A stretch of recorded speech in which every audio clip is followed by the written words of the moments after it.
I also have a fetish about soap. I have to use the soap until it's, you know how it gets thinner and thinner? I mean, until it looks like there's nothing left, until it crumbles, the what do you call it, so small. My grandfather raised all in that way. Yep. But tea bags, using tea bags, drying tea bags out as a, you can't hardly find anybody doing that anymore. Tea bags, 10 cups, you just dry it out, put it in, use it again and dry it up. It's hard to find those guys. Somebody from YouTube wrote or asked something to the effect, why should I be considered a cunt? Because I'm afraid of my own shadow.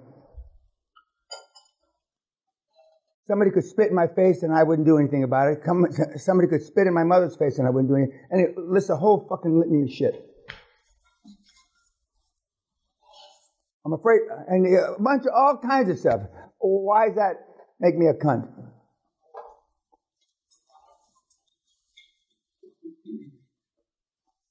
Remember that question, that slide, can I be a high-performance person if I'm just so fucking lazy I can't even take a shower? Remember? The fact that I get asked these questions shows you where we are. There was a movie, two editions of a movie, Journey to the Center of the Earth. You know, the guy is in the 1890s and he makes his time machine and his wife dies and he wants to go back. So his wife doesn't die.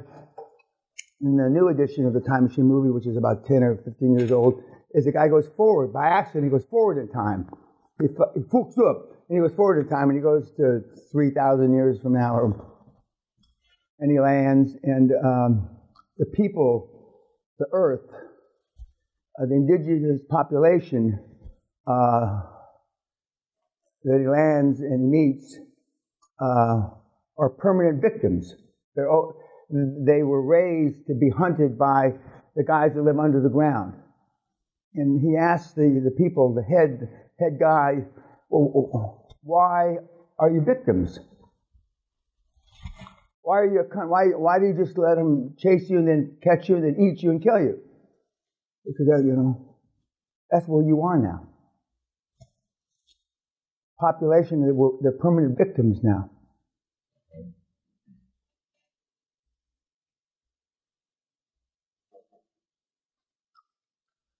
The thing that, it's for real, but just like you keep asking the same questions, it's for real. This is not a nightmare. It's just repeating itself because it happens seminar after seminar after seminar after seminar. And it's getting worse and getting worse and getting worse and getting worse. The size of your vagina, pretty soon it's just going to be you're just going to be a vagina like this.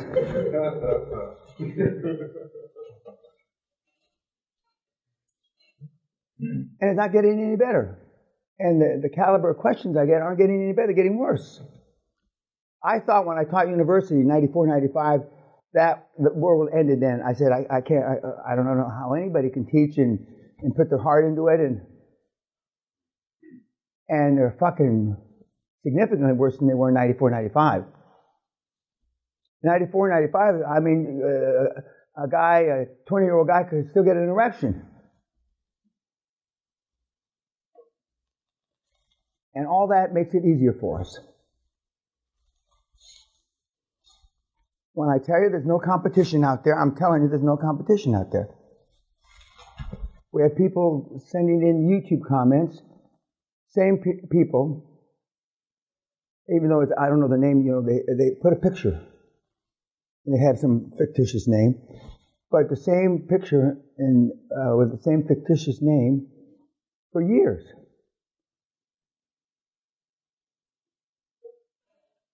And you won't be butting heads with him trying to find a assisted living in Columbus, Ohio, wherever the fuck he's from. There's literally no competition.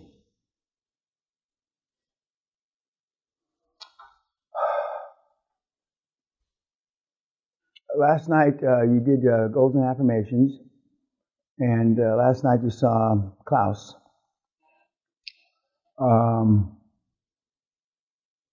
What is your some takeaways from Klaus? Very punctual and organized. And guys, that's not an attribute. That's a given to any. I mean, you're not punctual and you're not organized. That doesn't mean. I mean, virtually everybody that is even reasonably successful is punctual and organized. So that's not an attribute. That's a fucking given. If you're not punctual and organized, you're going to be out of the program in less than a month. This program. So, I mean, that's a given. You're right about that, but what else about him? I think he's more of a silent killer. Yeah. I would actually be careful about crossing that guy because I've been taught, watch out for those that don't get a rise, especially if they're at that seat of power. You're right about that.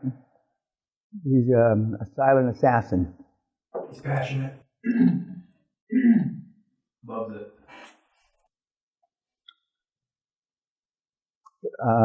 And the guys that are quiet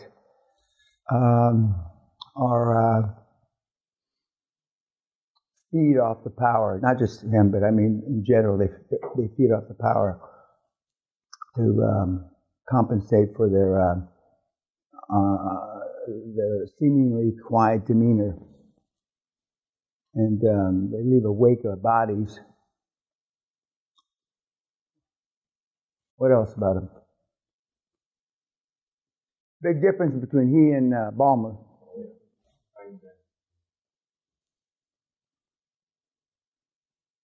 He's quiet, but he's very firm. He's firm and forceful. I mean, he's a perfect executive face to a company. It would make, I'm sure he's already a very good quality CEO, but those are the reasons. He communicates very well, very succinctly. And he worked at it, and has worked at it since I first found him in 1997. He has developed a cut-to-the-chase communication process.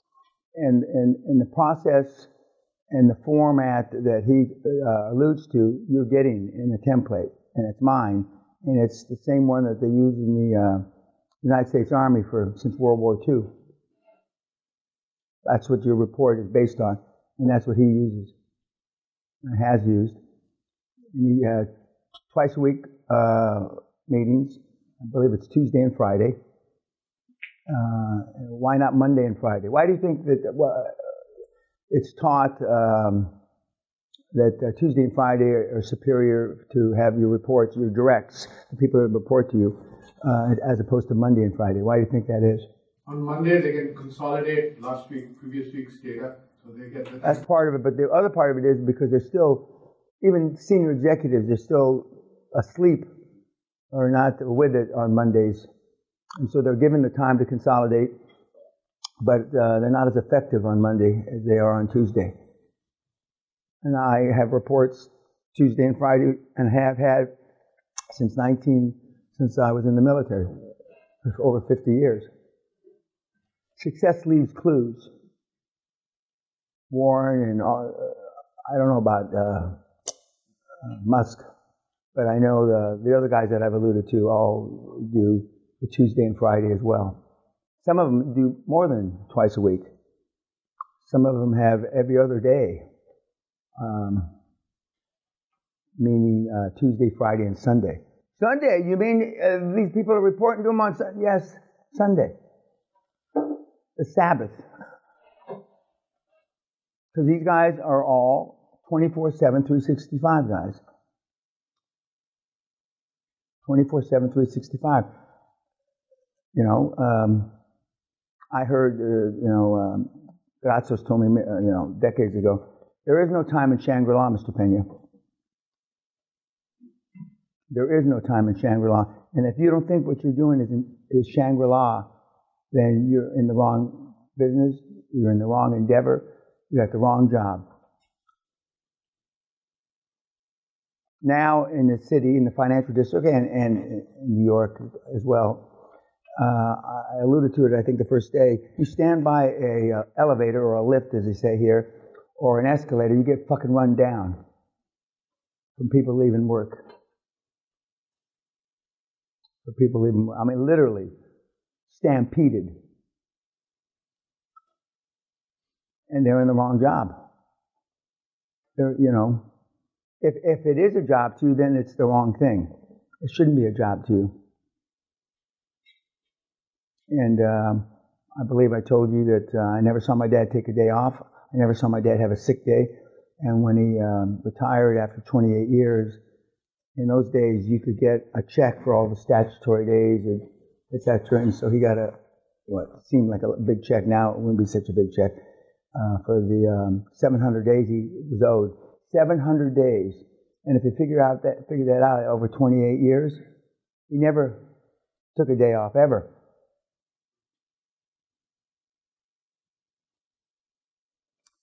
In the e-book that you didn't read, my e-book, there's a couple pages about Sally and I went to Australia.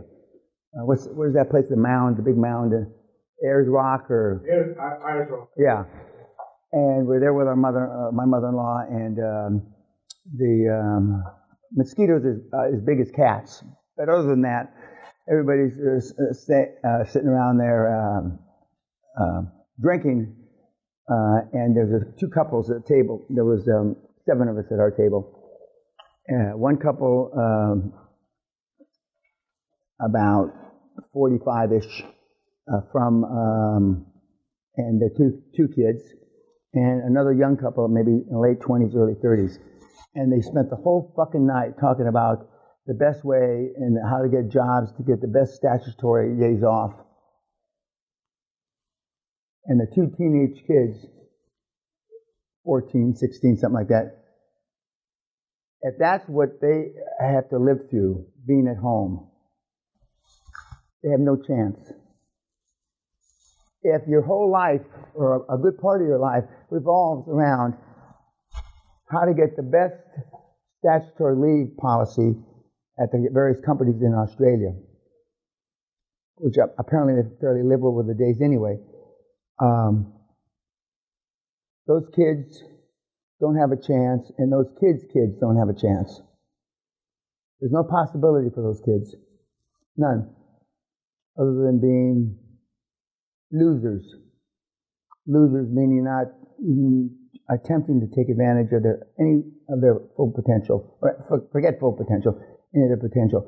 And like I say, the reason why I have knee replacement, because Sally's always kicking me. Well, Sally, my knee was bloody, this leg, from her kicking me, because I had to bite my tongue and chew on the beer bottle so I wouldn't get involved in this discussion, and finally I couldn't help myself. I went into default. I went fucking berserk, screaming and yelling. I was going to choke the 2 husbands. You sorry cunts. You ought to be in bed. You ought to fucking go kill yourselves. That's my default. You could have a little of that default should rub off on you. And I mean, normally Sally would say, okay, we're leaving, but we couldn't, there's no place to go. Okay, we're stuck there until they picked us up at 11:30 at night or something. I fucking went crazy. I felt so sorry for those kids. I wanted to, and I don't have empathy or something. I just wanted to hug those kids. I don't want to hug anybody unless you got big tits and you're on your back. Believe me. I just wanted to hug those fucking kids. Oh, God, you don't have a chance. You don't have a chance. And everybody in this room has experienced some of that. Maybe not about statutory leave, but something. And all that shit rubs off on you. We went to, last time we were in Vegas, when I jumped off the stratosphere, we went to the Grand Canyon. Because my bucket list for this year is doing stuff I've never done. I never went to the Grand Canyon before. So we went, and they have a bridge across the middle of the Grand Canyon, this glass thing.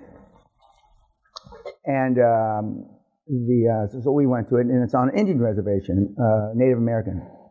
They run it. And you got to stand in line about 30, 40 minutes to be able to go out and then walk out on it. And then you look down, 4,000 or 5,000 people, whatever it is, and you walk back. It's a Chinese couple, maybe early 30s, late 20s, with their 2 kids. And so the Chinese man kept on getting to the edge, and then pretty soon, and then you back up. Anyway, he didn't go. So his wife and his 2 kids went around, took pictures like they do, and when he's coming back, the father is back at the exit, waiting to hug the kids. Neither one of the kids would hug the dad. And the son, if I lived to be 1,000, but look in the son's eye when he looked up at his dad, you fucking coward. You fucking vagina cunt. You should have rolled down grandma's leg. And then you began. That's what I saw in that kid's eyes. And the father kept trying to go and hug him. And the kid went like this. Because he saw his dad be a fucking coward. That kid will never recover. That's another one I wanted to hug. And I don't want to hug anybody. I felt such pity for the fucking little weasel. That's who raised you. And you think it doesn't matter. And you hope to Christ you outgrow it. You never outgrow it. And that's why there's no competition out there.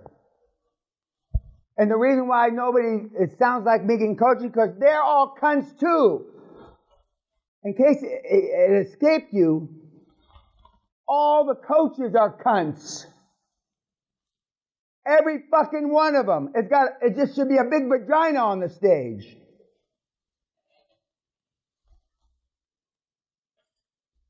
And they have 1, 2, 3 million followers on wherever you keep track of that shit. And that's why, again, you have no competition. But that little Chinese kid, looking up, because you look up at your dads. Even the shitty fathers you do, until you figure it out. Like Oscar Wilde in that slide, until you figure it out, well, fuck, something's not right here. And I'm getting about feedback about it's not right when a mother can beat up the dad. Well, that hit a nerve out there.